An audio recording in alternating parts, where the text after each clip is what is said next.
I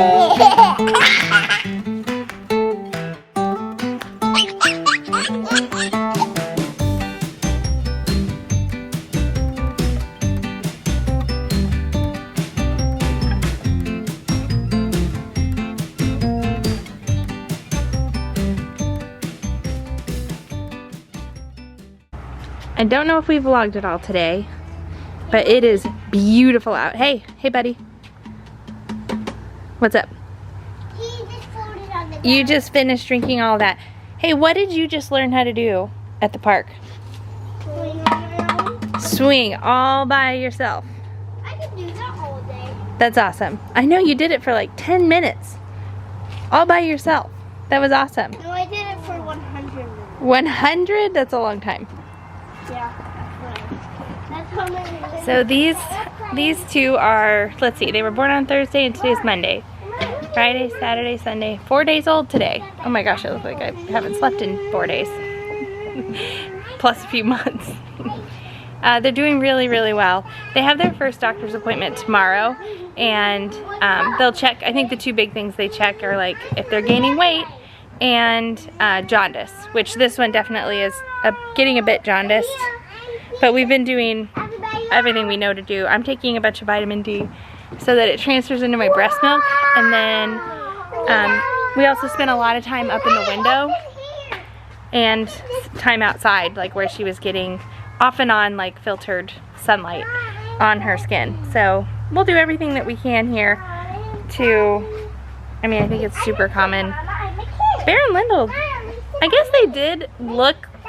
they looked yellow to us, but they never were concerned about bilirubin with them. Eloise, they did want us to like deliberately put her in the window. Do you remember Berend Lyndle being kind of yellow after a little bit, but they were never concerned about bilirubin? Yes. It's so weird. That was a different clinic though, and our pediatrician in South Carolina was super laid back. Don't shake it. He was like overly laid back, I think. I mean, he was a good doctor, but he was just like, they're twins, but don't compare them. Don't worry about lip ties and tongue ties because it doesn't matter. And I don't know. I think that statement alone was like, yeah, that might matter in some cases, but yep. Miss Ada May needs a outfit change because she's been wearing that for like a day and a half.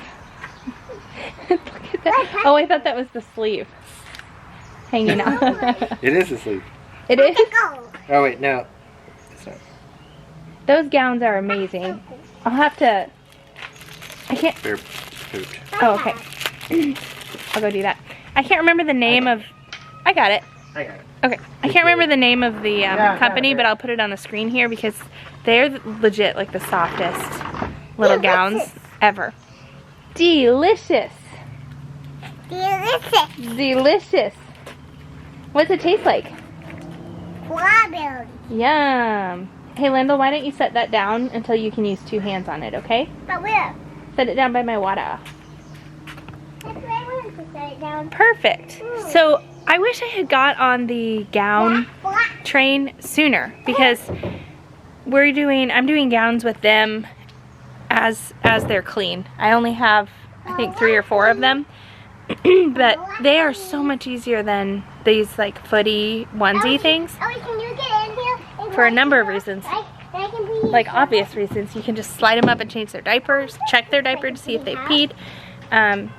Easy for diaper changes in the middle of the night, not having to like mess with the zipper at all. Easy to put on them. And also like they have a habit of pulling their feet up into like the body part of their onesie and just having their feet all the way up in there. It's like they're not using the legs anyway, but I've been digging the gowns, and so I think I'll pick up a few more because we're probably going to be in those for a few more weeks for sure. So that's kind of a rounded update on how today has gone so far.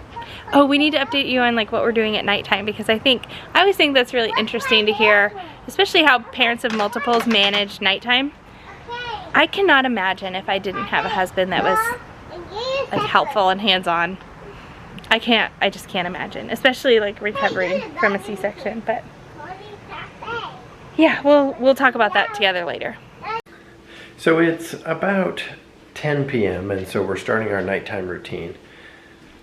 This isn't our first rodeo with twins, and so I feel like we've pretty much figured out what works best for both of us.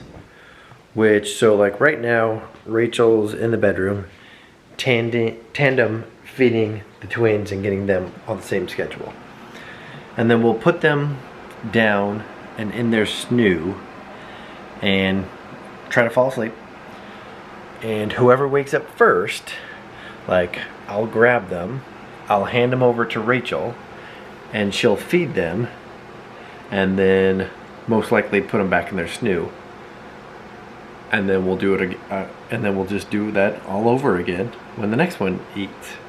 And I mean, knock on wood, they've both been like, it seems like from like 10 to 3, we're pretty much up at least once or twice an hour.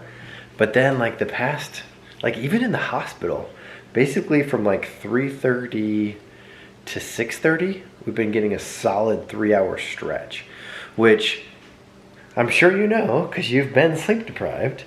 But if you can get a 3 or a 4-hour stretch of solid sleep with no interruptions, that's pretty darn good. And so like, it's like today I didn't even need a nap. I sound like a 70-year-old. But yeah, so like today, I didn't feel tired at all day. I mean, now I'm exhausted now and I want to go to sleep, but like I felt great during the day. It also helped that I took a midday shower, so that really like rejuvenates you. And we spent a lot of time outside, so that really helps. So yeah, but as far as like a schedule, we're on no schedule. Rachel is on-demand feeding, which, like to put it in her words, it like syncs up their feeding schedule with her body. So we probably won't put them on a schedule, get them on like an actual schedule till, I don't know, four months maybe. When are we gonna put them on a schedule, do you think? Yeah, like 4 months. Yeah, like 4 months old. Then we'll actually like limit their wake time and limit their sleep time and feed them every so often. And the pediatrician, at what age does the pediatrician say don't feed them more than 3 times a night? Don't feed them more than? Yeah. Well, at like 6 months, they should be on about 2 feedings a night. And that's it? I mean, and that's controversial, but yes. Like, I mean, I literally heard like the pediatrician say that to somebody. Don't feed them more than that. Yeah. Yeah. Yeah. I tend to agree. Like, if you're getting them enough during the day, they shouldn't need to feed more than that. Right. So it's That's like, been tougher.